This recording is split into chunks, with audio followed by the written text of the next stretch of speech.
Bapak-bapak, ibu-ibu, saudara-saudara kaum muslimin rahimakumullah. Murai di dahan dan koko ayam di kandang, dunia ini penuh dengan berbagai macam kesibukan. Sejak dari petani yang turun ke ladang, pedagang yang berangkat ke pasar, pelajar yang menuju sekolah, sampai kepada pegawai yang berangkat ke kantor, seluruhnya tidak lain untuk mencari sesuatu yang bernama bahagia. Setiap orang menginginkan kebahagiaan, dan tidak seorang pun menginginkan kesengsaraan dalam kehidupan ini. Namun nyatanya tidak setiap orang yang ingin bahagia mengetahui jalan yang harus ditempuhnya untuk sampai kepada kebahagiaan itu. Maka pada kesempatan pertemuan kali ini, saya ingin menyampaikan sebuah hadis dari junjungan kita baginda Nabi besar Muhammad sallallahu alaihi wasallam yang termuat dalam kitab Mukhtarul Ahadits An-Nabawiyah, di mana beliau bersabda, arba'un min sa'adatil mar'i. Ada 4 perkara yang merupakan tanda dari orang bahagia. Saya mau tanya, di antara saudara-saudara yang hadir di sini, apa ada yang kepengen jadi orang sengsara? Ya. Seluruhnya tentu ingin mendapatkan kebahagiaan. Maka menurut resep dari Nabi kita, tanda orang bahagia itu 4. Jadi kalau saudara ingin bahagia, harus mempunyai 4 perkara ini. Yang pertama, orang bahagia itu kata Nabi, darun wasi'un. Punya rumah biar bagus asal gede. Enak ngaturnya, daripada sudah punya rumah kecil, adanya di pinggir kali, gubuk, kalau hujan bocor, miring lagi, kiamat. Loh, kalau gitu Islam materialis dong. Hadis ini boleh diartikan dengan makna hakiki, arti yang sebenarnya. Boleh diartikan dengan makna majazi, arti kiasan. Kalau dia diartikan dengan arti kias, maka yang dimaksud darun wasi'un ay qalbun wasi'un. Rumah yang luas tidak lain daripada hati yang lapang. Karena di situ kunci kebahagiaan yang sebenarnya.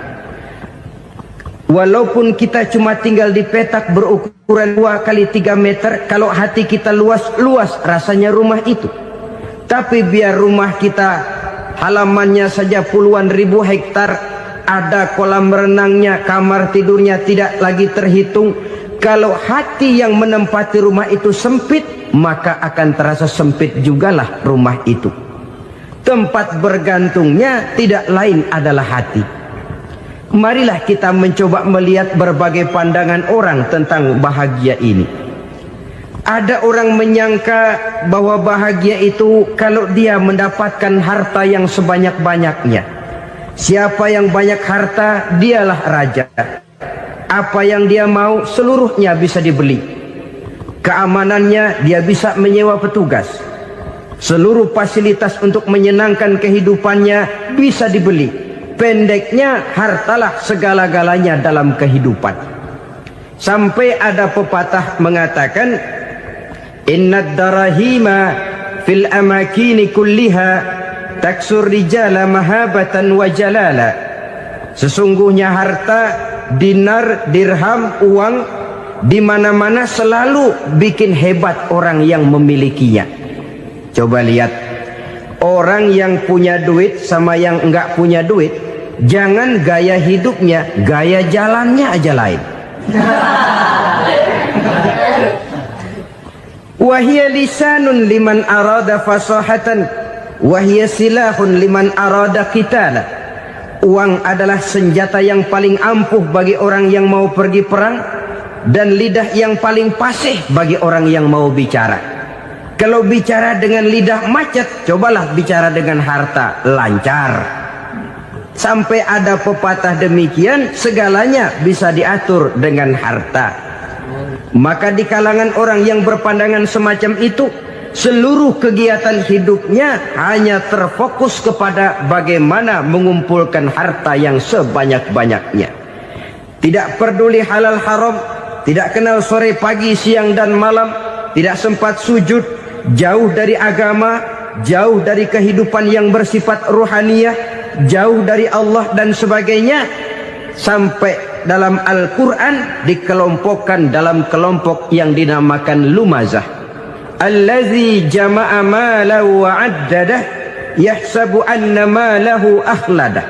Mereka mengumpul-ngumpulkan harta sebanyak-banyaknya dan menyangka bahwa harta yang banyak itu dapat mengekalkan hidupnya, mengekalkan kekayaannya, mengekalkan kebahagiaannya. Saudara hadirin yang berbahagia, kalau pandangan hidup ini benar, artinya kalau harta memang merupakan satu-satunya hal yang dapat membuat orang bahagia, tentu di rumah mewah tidak akan pernah ada tangis derita. Tentu di satu tempat di mana fasilitas hidup serba menunjang tidak ada yang namanya penderitaan.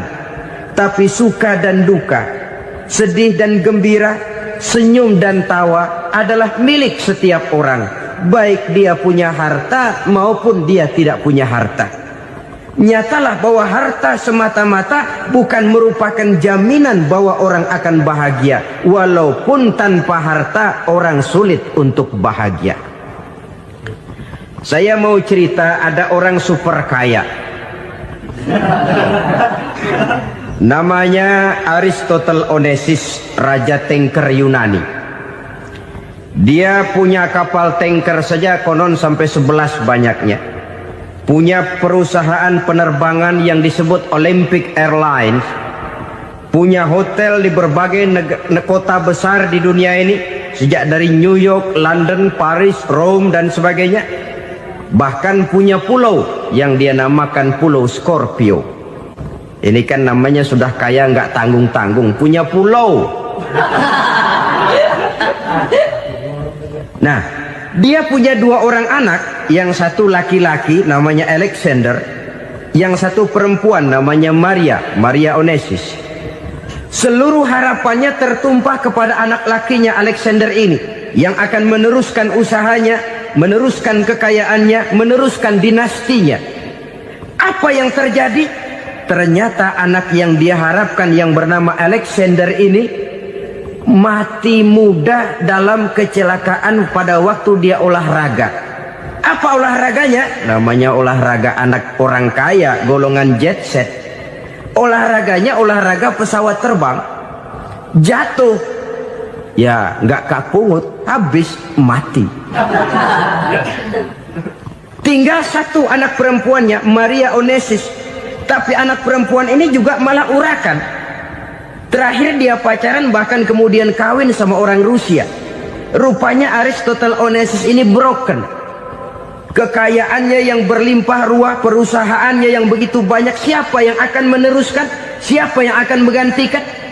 Sampai kemudian dia mengurung diri di Pulau Scorpio dan mati di sana secara mengenaskan. Seorang multi jutawan, seorang yang super kaya, mati menyendiri di pulau sepi. Ibarat kata pepatah, anak ayam mati di lumbung. Bukan kekurangan makanan, keurugan makanan. Begitu kehidupan Aristotle Onassis. Dan banyak orang-orang yang sudah demikian kaya sampai dibingungkan oleh kekayaannya sendiri. Telusurilah kehidupan David Rockefeller misalnya, Henry Ford misalnya, Adnan Khashoggi misalnya. Multi jutawan yang kadang-kadang dibuat keder oleh kekayaannya sendiri. Pantas ketika Imam Ali ditawarkan orang, "Ya Ali, kalau kepadamu disuruh pilih ilmu atau harta, kau pilih mana?" Ya jelas pilih ilmu dong. Kenapa? Pertama, ilmu kalau kita berikan kepada orang lain tambah. Tapi harta kalau kita berikan kepada orang lain kurang. Saudara punya uang 10.000, dibagi orang 5.000, jelas uang saudara berkurang. Tapi saudara punya ilmu diberikan kepada orang lain bisa, saudara pun makin mantap. Tidak lantas jadi bodoh karena ngajarin orang. Saudara bisa Fatihah lalu mengajarkan orang Fatihah. Orang bisa, saudara pun makin hafal. Tidak lantas setelah diajarin orang ilmunya hilang. Begitu datang dia minta orang, tolong ajarin saya Fatihah, udah habis, nggak ada.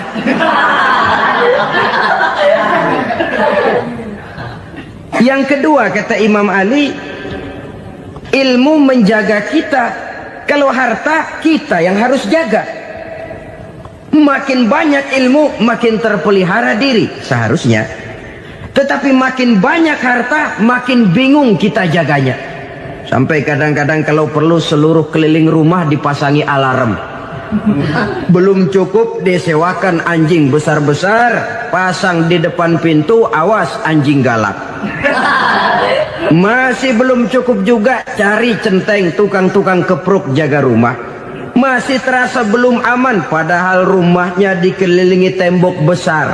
Di balik tembok ada pintu-pintunya tebal. Di balik pintu itu terbuka masuk kamar, kamar pun ada pintunya, pintunya pun kuat. Masuk ke dalam kamar ada lemari, lemarinya pun pintunya kuat, dikunci, kuncinya pun kuat. Tapi terhadap seluruhnya yang timbul cuma sekedar was-was saja. Kesimpulannya sekali lagi, tanpa harta orang memang sulit untuk bahagia. Tapi harta semata-mata tidak merupakan jaminan orang akan bahagia. Dengan hati yang luas, itu modal utama untuk mencapai kebahagiaan hidup. Orang yang hatinya luas, saudara-saudara, punya hati yang lapang, melihat kenyataan hidup ini, dia bersyukur senantiasa kepada Allah. Lantas tidak timbul hasud dan iri hatinya. Oleh karena itu, jiwanya selalu lapang. Kalau tidak, cupik hati namanya. Dangkal pandangan, tidak senang melihat orang lain dapat nikmat, dan itu sering dijadikan contoh. Kalau orang yang lapang dada, dia lihat tetangganya beli TV baru, dia berkata, alhamdulillah ya, tetangga kita beli TV, mudah-mudahan kita bisa ikut nonton. Lapang dadanya. Tapi orang yang sempit hati, lihat tetangga beli televisi, meriang. Enggak diapa-apain, meriang. Besoknya dengar tetangga beli motor, makin sakit, ke rumah sakit. Lalu di rumah sakit dengar tetangganya beli mobil, mati. Disiksa oleh perasaannya sendiri. Orang kalau hati sudah sempit dalam hidup, kemanapun dia pergi, sempit rasanya medan kehidupannya. Kemudian kita melihat juga ada orang yang menilai bahwa bahagia itu katanya kalau punya kedudukan yang tinggi, pangkat yang agung, wibawa yang besar. Mungkin betul, tapi mungkin juga tidak. Bergantung kepada hati orang yang punya pangkat itu. Sama dengan harta tadi. Harta akan membawa bahagia kalau dia jatuh ke tangan orang yang berhati lapang. Tapi harta akan jadi bencana kalau jatuh ke tangan hati orang yang sempit. Pangkat akan membawa bahaya kalau jatuh di tangan hati orang yang sempit. Lebih dari itu, kenyataan mengajarkan kepada kita bahwa ternyata pangkat dan jabatan tidak selamanya memberikan kebahagiaan dalam kehidupan. Bahkan resikonya kelewat besar. Beberapa bukti kita bisa ambil dari para pemimpin dunia yang menjadi korban lantaran pangkat dan jabatan yang disandangnya. Saudara ingat Presiden Abraham Lincoln dan John Kennedy dari Amerika? Dibunuh orang. Park Chung-hee dari Korea Selatan, Ziaur Rahman dari Bangladesh, Anwar Sadat dari Mesir, terakhir Indira Gandhi dari India, menjadi korban dari pangkat dan jabatan yang disandangnya dari orang-orang yang tidak senang dia memegang jabatan itu. Dia akan mudah mengundang bencana. Sehingga pantas kalau seorang presiden terkemuka Amerika, Harry Truman namanya, dia mengatakan jabatan presiden itu, kata dia, seperti orang nunggang macan, naik macan. Harus kita taiki, kalau enggak dia bakal nerekam kita. Ngeri katanya. Adapun orang yang hatinya lapang, kalau dia menerima pangkat dan jabatan, dianggapnya itu satu kesempatan untuk berbuat baik.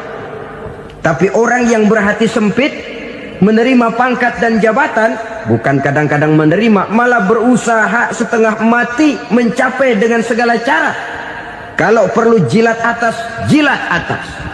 Jadi golongan sumuhun dawuh. Jadi kelompok kulon nuwun, yes sir, yang kerjanya cuma oke bos. Kalau perlu jilat atas, jilat atas. Kalau perlu injak yang bawah, injak yang bawah. Perlu sikut kiri kanan, sikut kiri kanan. Yang penting pangkat dapat, jabatan dapat. Orang yang semacam ini, kalau sudah mempunyai pangkat dan jabatan, biasanya dia tidak menganggap itu sebagai amanah, tidak menganggap sebagai kesempatan berbuat baik, tapi malah kesempatan untuk memperturutkan hawa nafsunya yang dilatar belakangi oleh kesempitan hatinya tadi. Apalagi kalau orang memperoleh pangkat karena banyak mengeluarkan uang. Seakan-akan pangkat dan jabatan itu sekarang macam proyek, pakai tender. Siapa yang berani bayar segini, naik. Nggak berani, minggir. Padahal logikanya, kalau orang mencapai satu jabatan karena banyak mengeluarkan uang, hampir bisa dipastikan bahwa setelah jabatan itu dia pegang, langkah pertama yang akan dilakukannya ialah berusaha bagaimana uang yang dia keluarkan supaya kembali. Ya paling kurang pulang modal dulu dong. Soal mikirin rakyat soal nanti, tapi ini modal harus pulang. Itu celakanya kalau orang memperoleh pangkat dan jabatan cuma karena banyak mengeluarkan uang. Jarang orang yang mempunyai keyakinan dan pandangan bahwa pangkat dan jabatan merupakan amanah. Jadi sekali lagi, pangkat dan jabatan mungkin saja membawa kebahagiaan kalau jatuh ke tangan orang yang berhati lapang. Tapi bisa jadi bencana kalau dia jatuh ke tangan orang yang mempunyai hati yang sempit. Dan lagi-lagi stresnya hati yang lapang. Lalu sebagian orang, saudara, ada yang berpandangan katanya bahagia itu kalau jadi orang terkenal, mempunyai popularitas, menjadi idola di kalangan remaja, di kalangan orang tua, di segala lapisan masyarakat. Padahal makin populer orang, makin terikat dia. Ya kalau macam kita ini kan nggak punya nama, nggak populer, tengah malam buta mau nongkrong di warung Tegal aman. Tapi pangkat, jabatan, kedudukan, popularitas menyebabkan kita diikat dengan berbagai macam peraturan. Cuma mandi sama ke WC saja yang nggak dikawal.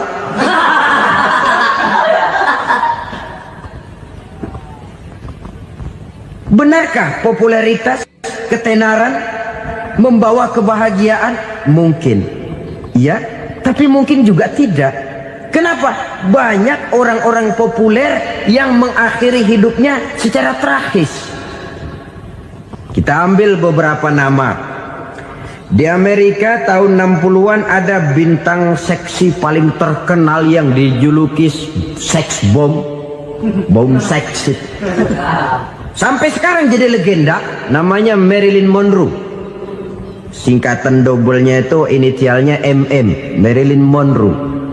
Terkenal, top, sampai dia mati tahun 62. Namanya sekarang masih saja dibicarakan orang. Kenapa dia bunuh diri?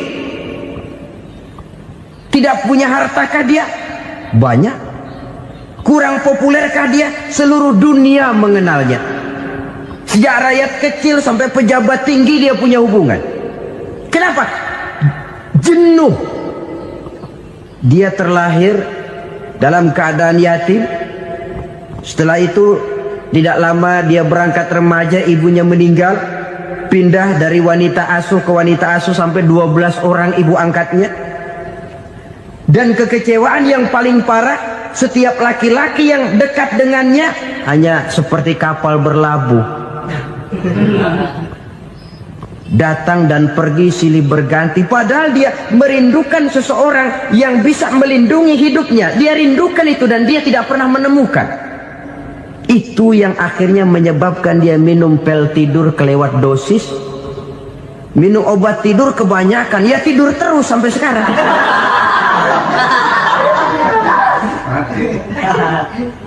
Dia mengakui, saya telah memiliki ketenaran, tapi saya tidak pernah hidup dalam ketenaran itu. Saya pandai main sandiwara, tapi saya ingin hidup dalam alam yang real sebagaimana umumnya orang. Itu yang dia rindukan. Menyusul jejak yang namanya Marilyn Monroe ini, Billie Holiday, saudara kenal tentu, di rumah sakit dirawat. Dia juga minum obat overdosis, mati lagi. Jimi Hendrix minum obat tidur overdosis kelewat batas, mati lagi. Lalu yang menghanyutkan diri di danau, Janis Joplin dan Brian Jones. Ini orang-orang populer, orang-orang terkemuka yang mengakhiri hidup secara tragis, bukan karena tidak terkenal, mungkin karena sudah saking terkenalnya. Contoh paling belakangan, Bruce Lee. Wah, ini tukang-tukang kepruk tentu kenal siapa dia. Sampai sekarang pun tabir kematiannya masih merupakan misteri. Dan yang masih hidup juga menunjukkan gejala yang aneh. Michael Jackson, rumahnya di Beverly Hills itu dijaga sedemikian rupa, dan dia selalu curiga kepada setiap makanan harus steril, bersih dari segala macam kimia. Kemana dia pergi, itu tukang-tukang kepruk sudah selalu menjaga dan mengawal, dan dia seakan takut menunjukkan mukanya yang asli. Hingga kalau tampil ke tengah di luar show, dia kadang memakai pakaian yang tidak menunjukkan dia yang sebenarnya, takut dikenali orang. Ternyata popularitas sering jadi momok yang meracuni kehidupan manusia. Oleh karena itu, benarlah junjungan kita pada saat beliau mengajarkan orang akan bahagia kalau dia mempunyai hati yang lapang. Nah, sekarang masalahnya untuk mendapatkan hati yang lapang, caranya bagaimana? Kita kembali kepada konsep Quran. Allah mengajarkan, ala inna bi dzikrillahi tatmainnul qulub. Ketahuilah bahwa dengan banyak mengingat Allah, hati akan tenang, jiwa akan lapang. Dengan kata lain, dekat dengan agama, merasakan kehadiran Allah dekat dalam hidup. Itu muara pertama untuk mencapai hati yang lapang. Ala inna bi dzikrillahi tatmainnul qulub. Jangan macam orang sekarang ingin mendapatkan ketenangan lalu tapak di puncak gunung, di gua-gua, di tempat sepi. Iyalah kalau nggak ada ular. Kalau tergigit ular berbisa, ketenangan belum, mati jelas itu. Islam positif untuk mendapatkan ketenangan. Ala inna bi dzikrillahi tatmainnul qulubi. Bahwa ketahuilah bahwa dengan banyak mengingat Allah, hati akan tenang, jiwa akan lapang, nuansa pikiran akan luas. Karena yang namanya bahagia ada dimanapun manusia berada. Di kampung ada bahagia, di kota ada bahagia, di ngarai, di lembah, di gunung, di hutan, di lautan, di angkasa luar, dimanapun bahagia itu ada kalau kita bermodalkan hati yang lapang ini. Dan hati akan lapang kalau kita dekat dengan agama. Dekat dengan harta buat sementara hati mungkin tenang, tapi ketenangan yang relatif dan temporer. Apalagi orang tiap kali tambah harta, tiap kali tambah rencana. Itu wajar. Mungkin sebelumnya saudara berpikir, kalau punya duit 5.000 enak nih. Begitu punya duit 5.000, aduh sayang kalau 10.000 aja. Tiap kali tambah harta, tiap kali lain rencana. Makin banyak rencana, makin menjauhkan kita dari yang namanya ketenangan. Padahal ketenangan merupakan unsur utama untuk mencapai bahagia. Dan ketenangan itu bermuara dalam hati manusia. Tengoklah kehidupan ini. Orang yang banyak harta dengan orang miskin, berbedakah rasa sakit yang mereka tanggungkan? Rasanya tidak.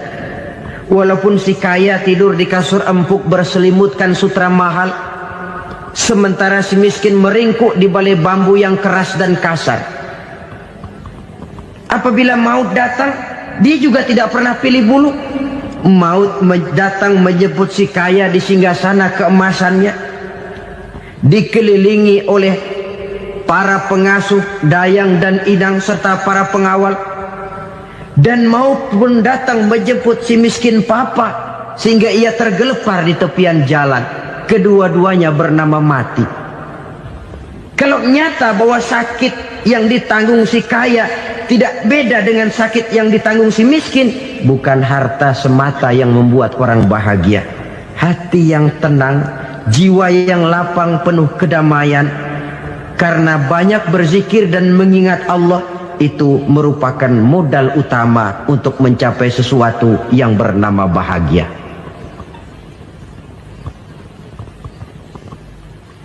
Saudara hadirin yang saya hormati, inilah yang pertama dari 4 ciri yang digambarkan oleh Nabi tentang tanda-tanda orang bahagia. Dan harus berangkat dari yang pertama ini, hati yang lapang. Ini yang harus kita miliki lebih dahulu. Baru nanti akan menyusul kepada poin yang ketiga, kedua, dan selanjutnya. Sebab kalau hati sudah terisi dengan jiwa yang lapang, seluruh persoalan insya Allah akan bisa kita atasi dengan sebagaimana mestinya. Yang kedua sekarang, tanda orang bahagia menurut baginda Nabi, markabun syariah. Orang bahagia itu, kata beliau, punya kendaraan biar cepat asal lancar. Artinya kemana dia mau pergi mudah. Apa maksud hadis ini? Kalau kita kaji lebih dalam, kendaraan itu kan alat transportasi. Transportasi tidak lain adalah usaha memudahkan komunikasi. Pindah dari situ kepada teori bahwa manusia adalah zon political, makhluk bermasyarakat yang tidak bisa memenuhi kebutuhan hidupnya secara sendirian. Kita memerlukan keberadaan orang lain dalam kehidupan ini. Untuk memakai baju saja kita sudah perlukan petani yang tanam kapas, pabrik yang memintal kapas jadi benang, pabrik yang menenun benang jadi kain, sampai kepada mesin jahit, sampai kepada tukang jahit. Itu cuma untuk memakai pakaian saja. Tidak seorang pun di antara kita yang sanggup memenuhi kebutuhan hidupnya secara sendiri. Kita perlu orang lain. Maka kebebasan dalam arti mutlak, kebebasan tanpa batas, itu tidak mungkin ada dalam kehidupan. Karena kita mengadakan yang disebut interaksi sosial. Setiap kegiatan kita tentu melibatkan orang lain.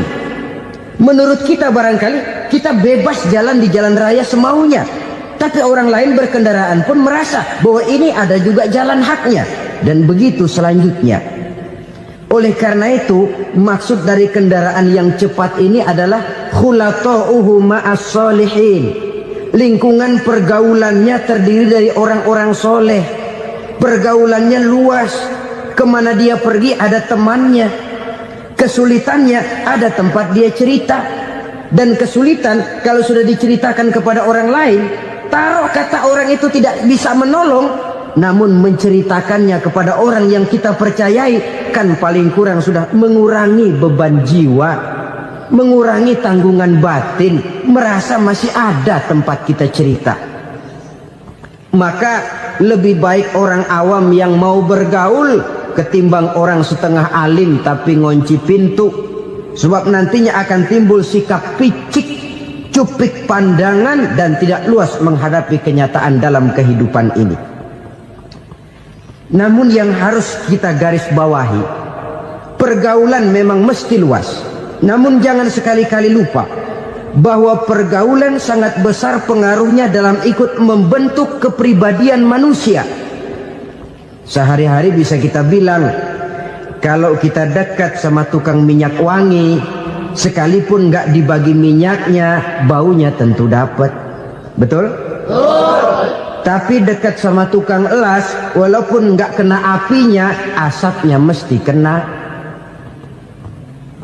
Kalau Syauqi mengatakan lebih jelas lagi, man asyaral asrafa asa musyarrafan wa muasyiral anzali ghairu musyarrafin.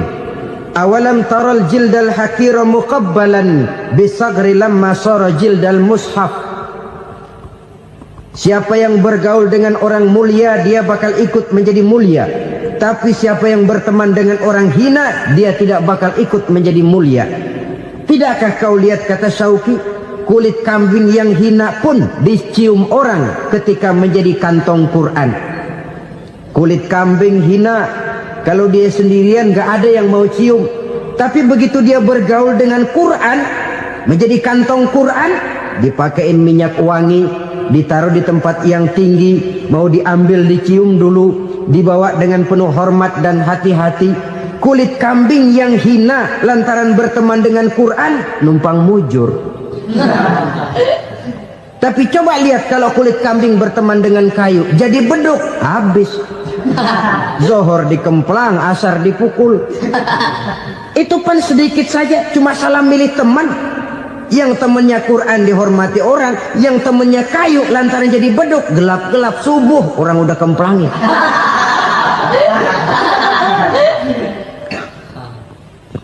Maka terutama kepada adik-adik remaja yang masih mencari identitas diri, yang ibarat kaset masih kaset kosong, mudah diisi oleh apapun, pandai-pandailah memilih teman dalam bergaul.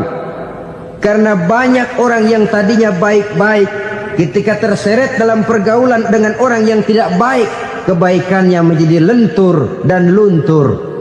Tapi berapa banyak bajingan-bajingan tengik, orang-orang yang berlumur noda dan dosa, tiap hari melakukan maksiat, namun bergaul dengan orang yang baik-baik, pada akhirnya sedikit demi sedikit beringsut dan berangsur dia terbiasa mengikuti kebaikan-kebaikan.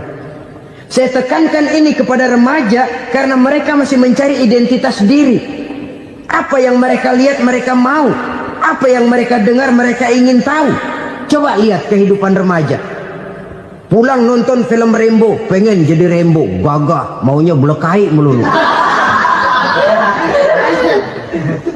Pulang nonton film Superman, pengen bisa terbang. Pulang nonton India, nyanyi melulu. Wajar, mereka masih mencari identitas diri. Saya ini sebenarnya siapa? Lingkungan, pergaulan akan membentuk itu. Karena itu pandai-pandailah bergaul, karena ia sangat besar pengaruhnya dalam ikut membentuk kepribadian manusia. Apalagi sifat yang jelek lebih cepat menularnya ketimbang sifat yang baik. Sifat yang baik, watak yang soleh itu lambat sekali untuk menular. Tapi yang tidak baik, kan prosesnya mah kalau remaja biasanya mula-mula dengar. Karena dengar lalu pengen tahu. Karena pengen tahu lalu ngeliatin.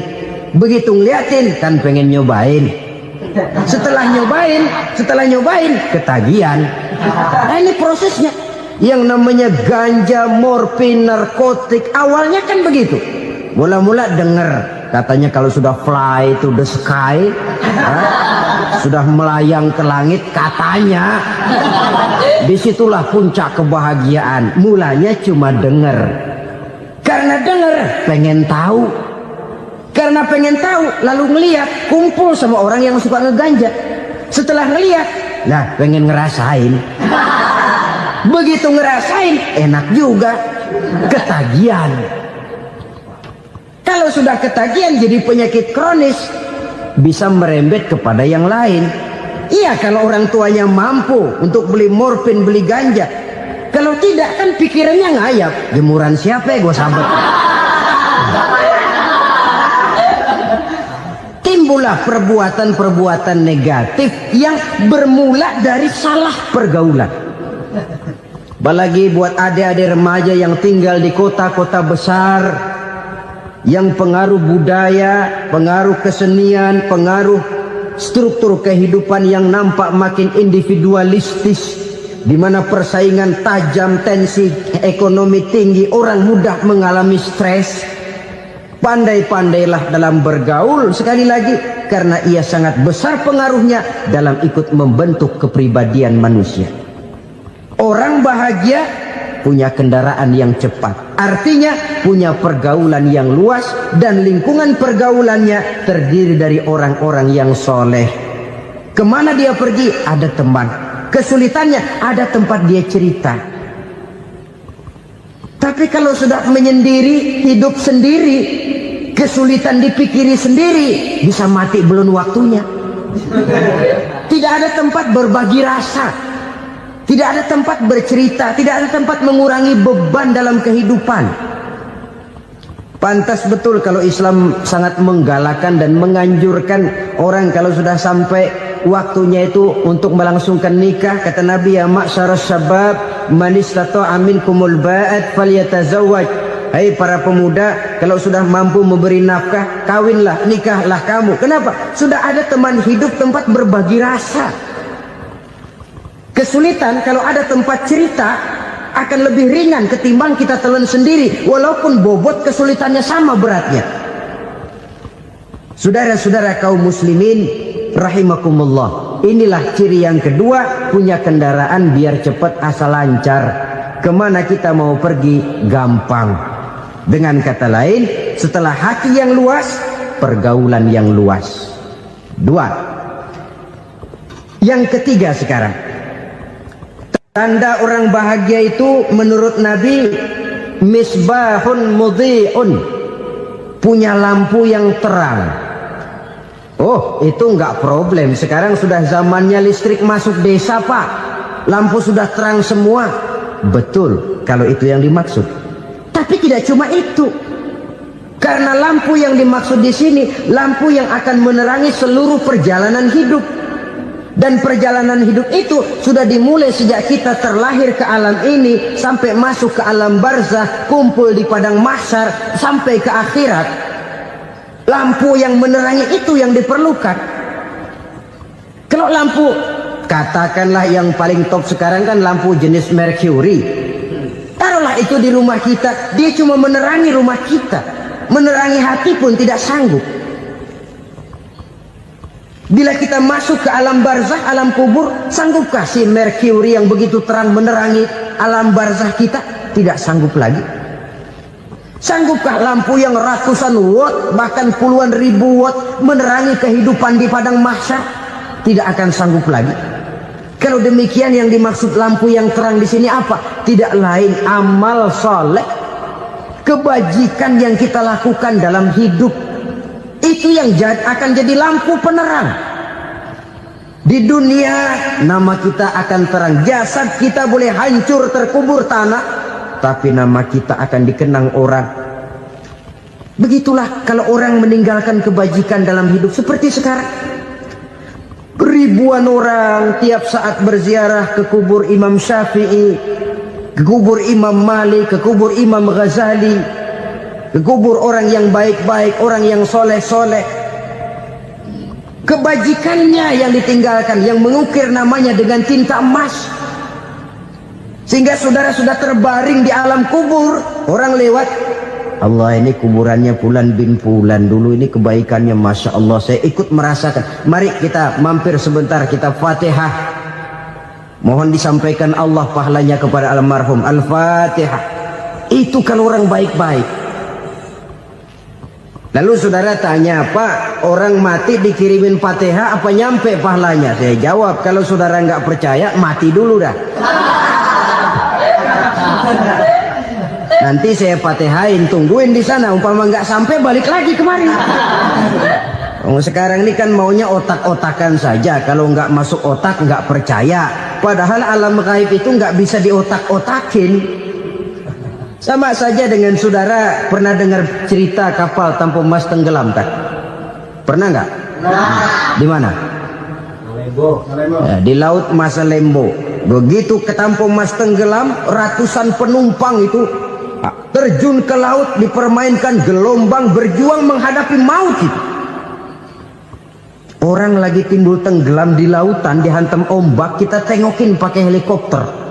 Pak, lagi timbul tenggelam ya? Iya, tolongin.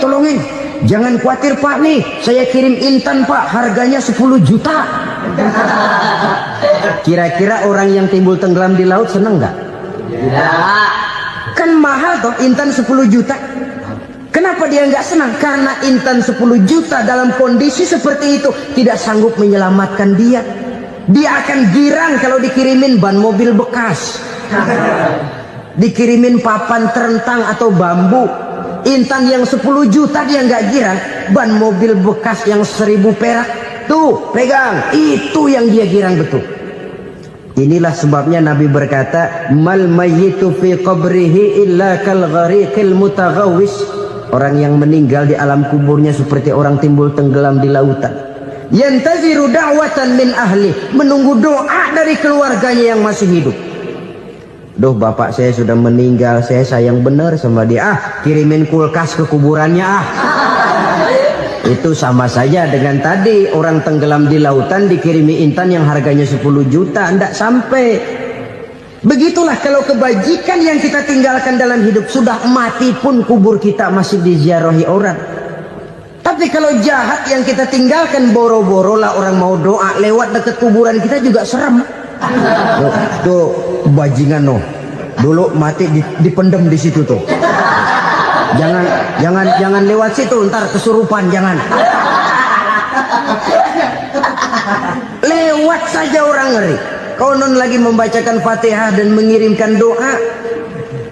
Hidup pada hakikatnya adalah kesempatan untuk berbuat baik. Maka sekali kesempatan itu diberikan, manfaatkan dengan sebaiknya. Sebab kesempatan kedua tidak akan pernah ada. Kesempatan berbuat baik di sini, di akhirat sudah pembalasan namanya. Sekali kesempatan itu dicabut, dia tidak akan pernah dikembalikan lagi. Kata Iqbal, hidup tidak mundur ke belakang, Bung. Berhenti diinjak orang, mundur hancur. Tidak ada kata mundur dalam hidup ini. Berhenti diinjak orang, mundur kecebur.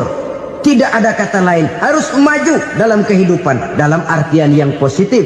Hidup adalah kesempatan untuk mengumpulkan kebajikan yang sebanyak-banyaknya. Di situ nilai daripada manusia.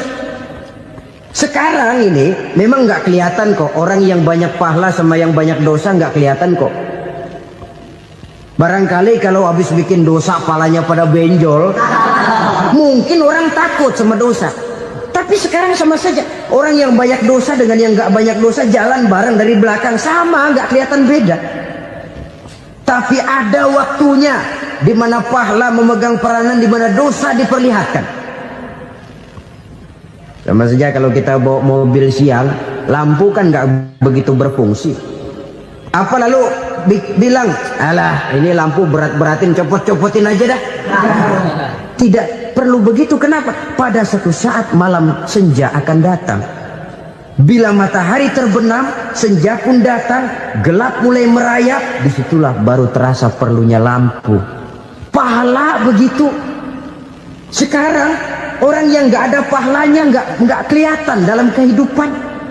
Tapi pada suatu saat senja kehidupan akan datang. Ajal merenggut nyawa, malam merayap, dan hidup mulai diliputi kegelapan di alam barzah.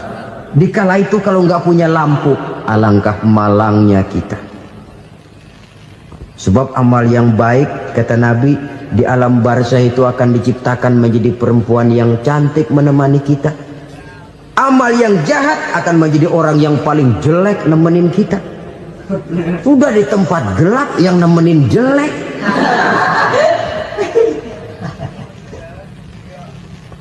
Kaum muslimin rahimakumullah. Kalau demikian masalahnya, tergantunglah kita pandai memanfaatkan waktu. Al-waktu kasayf. Waktu itu cepat sekali. Yang namanya waktu itu tahu-tahu. Tahu-tahu. Udah tahun 87. Tahu-tahu. Udah begitu. Tahu-tahu. Yang kemarin anak-anak, sekarang udah pada punya anak. Tahu-tahu saja itu. Begitu cepat waktu berlalu. Kalau tidaklah pandai kita memanfaatkannya, akan rugi kita. Nabi bersabda, "Man kana yaumuhu khairun min amsihi fahuwa rabih." Barang siapa yang hari ini lebih baik daripada hari kemarin, itu orang untung. Hari ini lebih baik daripada kemarin. Bulan ini lebih baik dari bulan kemarin. Tahun ini lebih baik dari tahun kemarin. Itu orang yang beruntung. Tahun kemarin sembayangnya maghrib doang, sekarang udah tambah isya. Tahun kemarin cuman Idul Fitri aja ngancem bener, sekarang udah tambah Jumat, lalu tambah lagi maghrib, tambah lagi isya, dan selanjutnya. Hari ini lebih baik daripada kemarin, itu orang yang beruntung. Wa man kana yaumuhu mislu amsihi fahuwa khasir. Lalu barang siapa yang hari ini sama saja dengan hari kemarin, itu orang rugi. Hari ini sama dengan kemarin, rugi itu. Bulan ini begitu, bulan kemarin begitu, tahun ini begitu, tahun lalu juga begitu. Rugi itu orang. Rugi apa? Rugi umur. Umur tambah, amalan gak pernah tambah. Dan saya pikir lebih merupakan azab ketimbang nikmat kalau orang dikasih panjang umur cuma untuk numpuk dosa. Mending mana? Panjang umur banyak dosa sama pendek umur dikit dosa? Mending mana? Mending mana? Ya, paling mending tentu panjang umur banyak pahala. Tapi kalau tidak, sekali lagi, lebih merupakan azab ketimbang nikmat kalau orang diberikan panjang umur tapi cuma untuk sekedar menumpuk dosa. Kehilangan kesadaran bahwa dunia bukan terminal akhir dari satu perjalanan. Dia cuma halte di mana kita berhenti sebentar untuk menuju kepada terminal yang hakiki. Saudara-saudara kaum muslimin rahimakumullah, inilah lampu yang akan menerangi kehidupan. Amal yang kita lakukan di dalam kehidupan. Jadi yang dimaksud dengan lampu yang terang, kebajikan yang kita kerjakan dalam hidup. Nah, setiap orang di awal tadi saya bilang ingin bahagia. Bahagia itu kan hakikatnya kumpulan senang dan selamat. Senang, selamat. Apa bedanya? Senang tapi tidak selamat, nggak bahagia. Selamat tapi nggak senang, nggak bahagia orang. Contoh, kalau orang korupsi, duitnya banyak, senang dia, tapi keselamatannya. Ada tentara baris di samping rumahnya udah bingung, padahal tentara latihan. Tentara cuma latihan, dia bingung. Senang, tapi karena keselamatannya tidak terjamin, dia tidak bahagia. Sebaliknya pegawai negeri jujur benar, cuma segaji-gajinya. Selamat, nggak korupsi, tapi melarat, ya nggak bahagia juga, kurang senang. Kesenangan dan keselamatan untuk dunia saja, ya sekali lagi, kalau cuma sekedar untuk dunia saja, bisa dibeli pakai uang. Bisa dibeli pakai uang. Saudara ingin selamat, bisa dibeli pakai uang. Saudara ingin senang, bisa dibeli dengan uang. Tapi setelah mati, masuk ke alam barzah, habis kekuasaan uang. Nggak bisa lagi beli keselamatan pakai uang. Tidak mungkin lagi membeli kesenangan dengan uang. Di situ pahala yang megang peranan. Makin banyak pahala, makin banyak saham untuk membeli kesenangan dan keselamatan, untuk memperoleh yang namanya bahagia. Dan jangan lupa loh, di alam barzah kita nggak sebentar, menunggu datangnya kiamat. Loh iya, kalau kita begitu dikuburin terus kiamat datang, untung. Tapi kalau masih harus 1000, 2000, puluhan ribu tahun yang akan datang, dalam satu penantian yang begitu lama, tanpa saham untuk memperoleh kebahagiaan, satu kemalangan yang tidak ada pernah putus-putusnya. Janganlah tergelincir oleh kebahagiaan sebentar yang menipu dengan mengorbankan kebahagiaan hakiki yang berjangka panjang. Apa artinya senyum sejenak kalau harus ditebus dengan tangis seumur hidup? Biarlah kita minum jamu, pahit memang, getir memang, tapi kan besok badan sehat. Daripada sekarang minum sirup, manis memang, enak memang, tapi bibir pada jontor besok itu. Sirawan, batuk, nggak karu-karuan. Banyak orang tertipu oleh kesenangan yang sebentar. Padahal laisa kullu ma yalma'u zahaban. Belum tentu semua yang berkilat itu emas. Belum tentu semua yang gemerlap itu intan. Karena itu, marilah manfaatkan kesempatan yang diberikan Allah ini untuk mengumpulkan kebajikan yang sebanyak-banyaknya. Yang terakhir sekarang, yang keempat, tanda orang bahagia kata Nabi. Zaujatun salihah. Orang bahagia itu tanda yang keempat kata Nabi, punya istri biar cakep asal taat. Sudah surga itu sudah. Cakep taat. Istri kayak gitu, kalau belum mati jangan dikuburin dulu. Sudah cakep taat lagi. Tapi kadang-kadang enggak, udah jelek ngadat melulu. Apa yang mau dipilih? Sebab itu Quran mengatakan istri pakaian untuk suami, suami pakaian untuk istri. Kenapa suami istri diibaratkan pakaian? Alangkah tingginya gaya bahasa Quran ini. Suami istri teman hidup, hidup perjalanan panjang. Sejak kita dalam rahim sudah ada hidup kan di sini. Sampai ke alam dunia, masuk ke alam barzah, kumpul di padang mahsyar, sampai menuju akhirat, itu perjalanan hidup.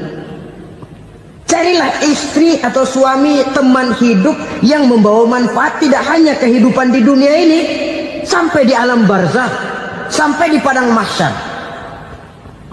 Suaminya mungkin meninggal lebih dulu atau istrinya mungkin meninggal lebih dulu. Tapi suami atau istri yang masih hidup berbuat kebajikan. Suami saya meninggal, ada hartanya, saya sedekahkan, niat pahala untuk almarhum suami saya. Ini teman hidup. Tidak dibatasi dan tidak bisa dipisahkan oleh maut sekalipun. Zohirnya mungkin pisah, badannya mungkin pisah, tapi hatinya, jiwanya, kebersamaannya dalam menghadapi kehidupan. Karena itu, saudara-saudara, bahasa Quran indah. Suami istri diibaratkan seperti pakaian. Apa fungsi pakaian? Pertama, pakaian jadi kebanggaan. Artinya suami harus menjadi kebanggaan istri, istri harus jadi kebanggaan suami. Yang kedua, pakaian itu kan fungsinya menutup aurat. Artinya sesama suami istri harus saling menjaga kekurangan masing-masing. Jangan malah sesama suami istri saling membongkar rahasia dan aibnya sendiri-sendiri. Istrinya diceritain jeleknya di mana-mana, atau suaminya dibongkar rahasianya di pasar umum. Itu sudah tidak lagi berfungsi sebagai pakaian. Kenapa semua ini diperlukan?